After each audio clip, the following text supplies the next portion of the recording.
I do believe we are live, but give me a moment. Please press the share button in the meantime.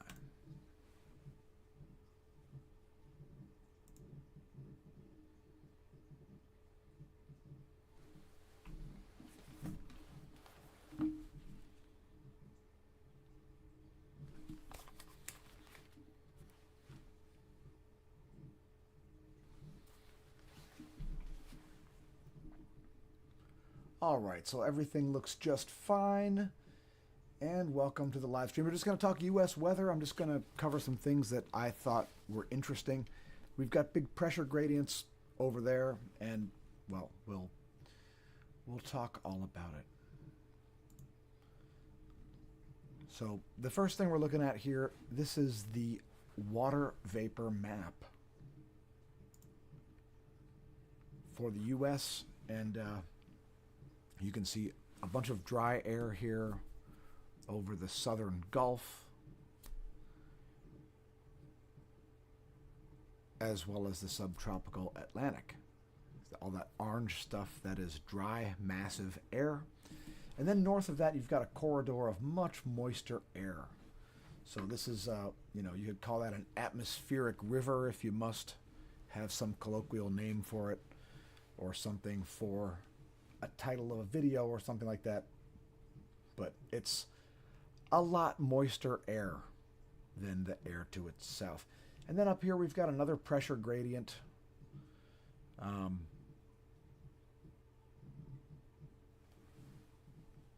Across the Texas stovepipe, right across Oklahoma, Arkansas, Missouri, Illinois. And starting down here over the Pacific, actually. So anyway, so we got big pressure gradients there as well, of course. And we're going to show you the visible map. So here's a visible map next.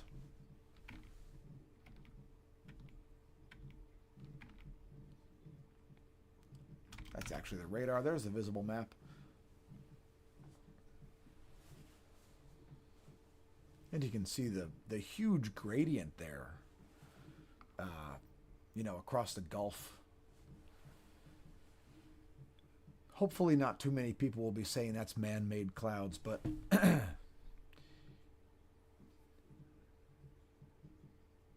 hey there, Mike. Thanks for leaving comments. Hey-yo! Hey, I've learned to play Imperial March, but you don't answer calls, so...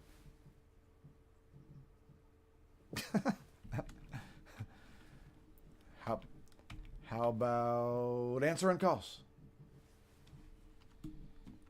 It would be a good time to answer calls, actually, since there's an ultra event going on. You want to see a 24-hour bike race in January? Yeah. And also Sherpa services. So, nope, never did hot knives off the Texas stovepipe, although I did stay in Amarillo one night. It was a long night. I'm not going to tell the story. I'm not going to tell any part of the story except that I stayed in Amarillo. The people that were there were absolutely sweeter than pecan pie. Yep, they were so nice. And the way people drive in Texas, if people drove like that in Pennsylvania, it would be a delight to be on the road.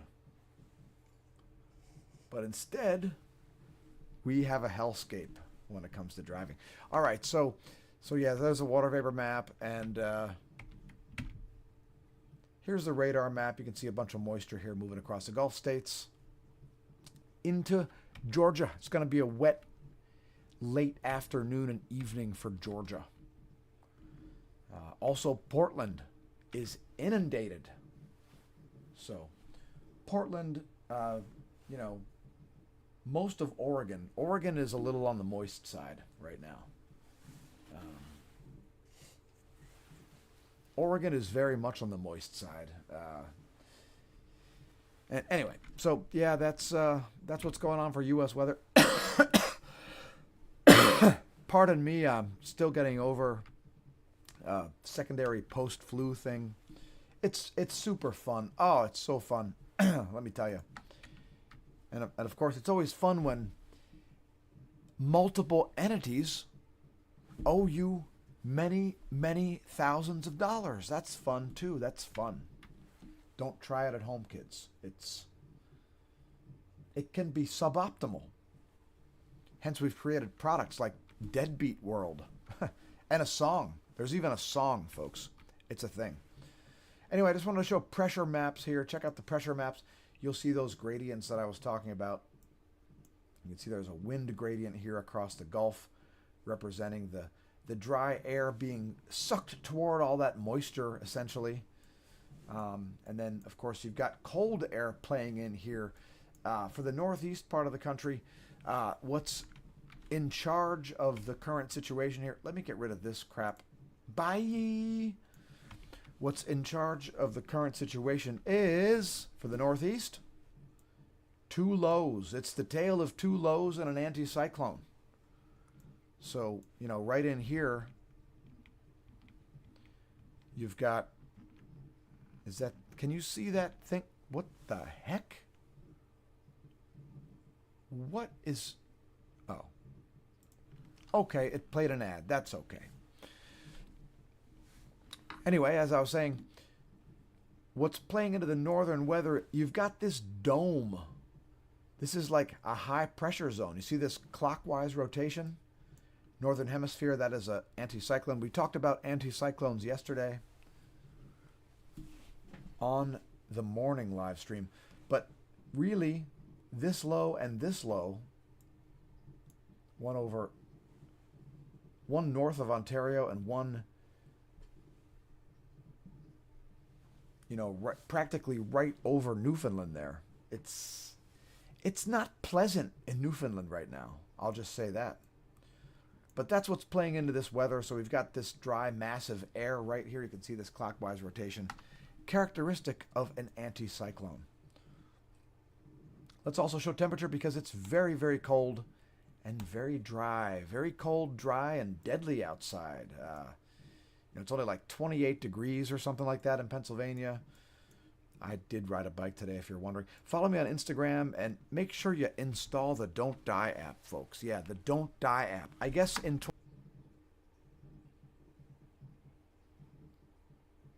You see? You see how controversial it is?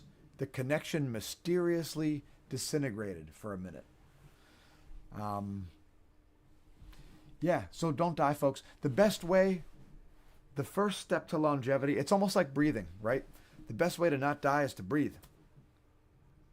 So I guess maybe that's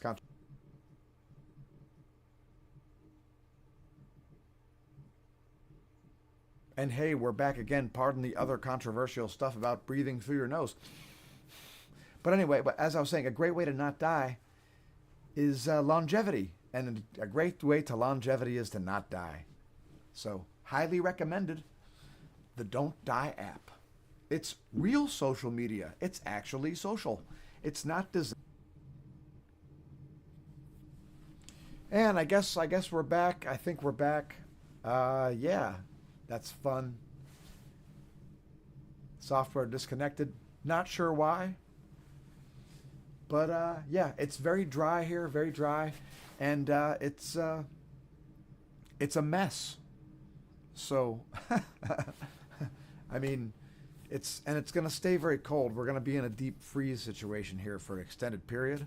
So it'll be a very wintry wonderland out there every time precipitation happens. And yeah, thanks for sending all that Arctic air down this way. They're Canadians. And yeah, I love staring at green bars when I stream. There are some green bars right here, folks, and I'm just staring at those because we keep getting disconnected. I don't know. I'll optimize some things a little later or something. I don't know. Anyway, back to full screen mode. Let's take a look at some more data here because I'm not through. I want to show some runs here of forecast models. Yes, we love forecast models. I mean, understanding what the weather is currently doing And why the forecast models might be, you know, not right is one thing. But okay. I'm sorry. Let me get to these comments here. I see some comments here from both Mike Bordages as well as Stratotanker. Mr. Bordages here, the ski instructor of drone pilots, of slackliners. He's multi-talented. Some of us are multi-talented, folks. All right. Yes, well, thanks for leaving comments. All right. So let's run some forecast models here. I'm going to do some 72-hour forecast, 72-hour forecasts. Let's take a look at thermodynamics.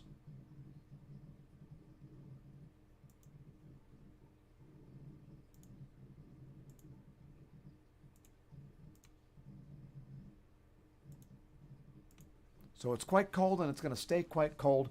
We'll look at the next 3 days, see how cold those will be.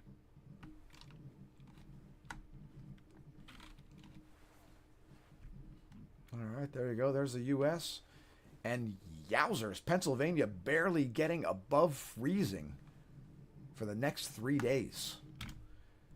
Next model we'll run is the upper dynamics, the 250 millibar winds. That's going to show us the jet stream trends. You'll see the culprit as to why the air is so cold. It's because it's from Canada.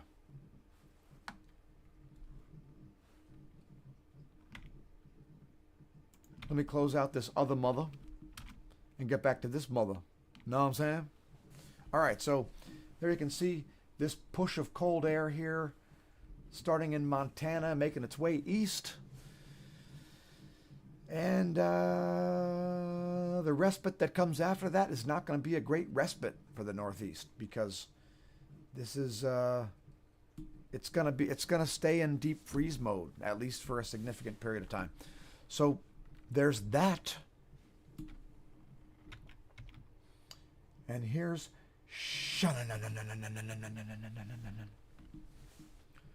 I can be over this spot. Who cares? Look, it's the Bermuda Triangle, folks. The Bermuda Triangle. I could hold up a Dorito right there. Boom. Bermuda Triangle. Dear God. Oh, no. I forget everything that I think when I'm over here. What was I talking about over here? I forget what I think when I'm over. I've become a ghost ship. I'm a ghost ship. Oh, noes. I'm a derelict ghost ship, folks. Future live streams coming from a cardboard box. Considering working at Wendy's if they have a food allowance. All right, so excuse me. We're also going to look at precip and moisture, but it's going to be dry. And we're just going to look at snow, because all of you rain places, get real. It's winter time. There's snow that happens at places. All right, so anyway, let me shrink it down, and then you can, oh, look at that. Now you can see the whole scale. How you like them apples? And I'm out of the Bermuda Triangle. It's perfect. So anyway,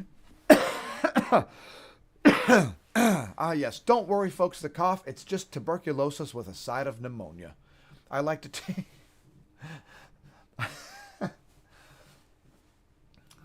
my respiratory damage multiple symptoms and or diseases at a time. It's that's the way you got to do it. I'm a multitasker. So yeah, a bunch of snow is going to fall in those places in the next 3 days. That's a GFS forecast. And if you don't like it, I don't know. If you want a more accurate forecast, like in 24 hours before the thing happens, hit me up. Maybe I'll look at the specifics. Who knows? It could be a thing. Anyway, let's close this mother out and the jet stream out. And we'll look at nullschool.net. It's very chill to look at nullschool.net. It's pretty fun. For example, let's look at the world's largest waves. Oh, geez, we got some funky stuff going on. Now, it's sea surface temperature anomaly. We've got some significant anomalies here, mainly of the low temperature type anomalies around the equatorial Pacific. Interestingly enough, the South Atlantic anomaly is, oh geez, it's like right here. What is this place? So that's the Galapagos Islands. So interesting. So anyway, here's the world's largest waves, and yowzers. Surface up at Ireland, dudes. Also Portugal, probably getting kaplastered right now. And let's don't forget southern Greenland. That's a killer surf spot, right? Dudes, let's hit up southern Greenland. Transworld Surf magazine called. We're on our way to southern Greenland in the next 6 hours. Ka? No, not Ka. I don't have a dry suit. And let us know who among you have surfed in a dry suit. That is definitely bucket list. All right, anyway, those are the world's biggest waves. Let's look at currents. Is the Gulf Stream shutting down? Well, it's still sending warm water to Iceland. And look at the strong currents around Greenland. Yowzers. Water flowing to the west of Greenland. I don't know if you care, but here are the big currents here in the equatorial Pacific as well. Massive currents.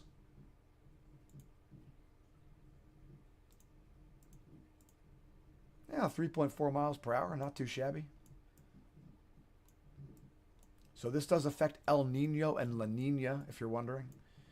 All right, and let's look at particulates to see how the Sahara Desert is affecting our weather here in the U.S. And the answer is not very much. Really not at all. But there is Saharan dust here. And if you don't like it, then get the hell out of the planet, because Saharan dust is all over the place. It's all over the GD place, folks. Unfortunately, it doesn't show you the circle. Anyway, never mind. So that's particulate matter, and what else can we show here on Null School? Anything exciting? Now, let's just take a brief look at the sun and end this stream. How about that? Any objections? Objections, speak now, or forever hold above a pisser.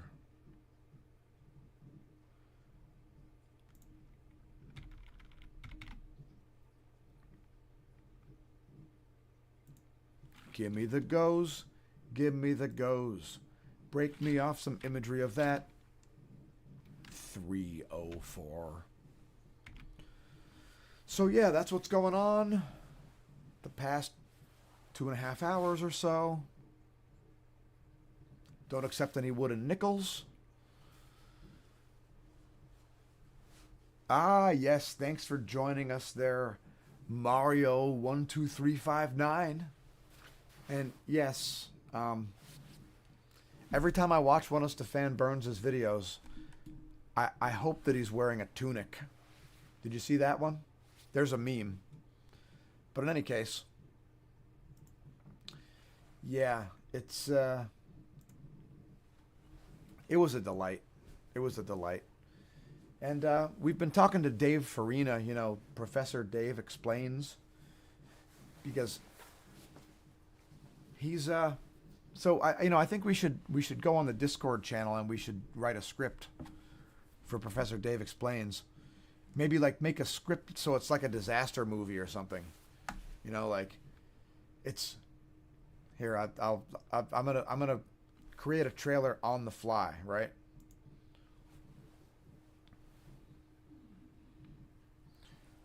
My microphone's up here. That's why I'm doing this. The sun. One man. One man and the sun. Grounding shoes. Crypto. Dun dun. Why you need to know how these things relate. Dun dun. Mercury in retrograde. Dun dun. Stefan Burns, the movie. You know, something like that.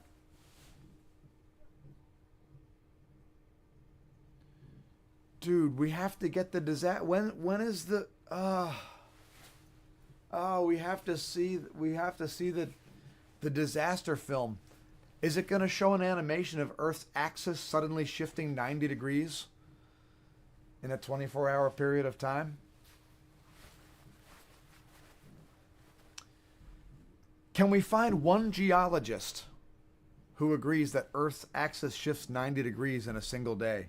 This is like some elementary school level geology. Like when I'm arguing with people on Twitter, we're usually arguing about stuff that would fail junior high physics. But, you know, now it's beyond junior high physics. We're talking... Yes, that's right. Everybody tell Ben that he should market his textbooks to college literature departments, because literature departments buy fiction. I mean, Ben is part of pop culture, and so is Stefan Burns. Somebody needs to write a biography. Ben and Stefan. That would be great, right? What a disaster. The disaster is that people believe such crap. Dude, just so you know, bro, Comet 3I Atlas is totally a spaceship. Let's just call it a spaceship. It does everything a comet does. Let's call it a spaceship. Stefan Burns, geophysicist. Geophysicist, which makes me qualified to study comets. What a jackhole. All right, anyway, this stream is over. We're going to close out with some imagery of the closest star and not of me, because I look like a Joule. But there's some imagery of the closest star. And yeah, that's where this stream ends. Thanks for tuning in, everybody who has... What is he saying? AI video is going to be so... Yeah, great. No AI anything. All right, anyway, I'm out. Thanks for tuning in. I've been your host, Dan, a.k.a. Smash-O-Mash, signing off here from the Smash News Network, least busted name of news. And until next time, may that solar wind be at your back.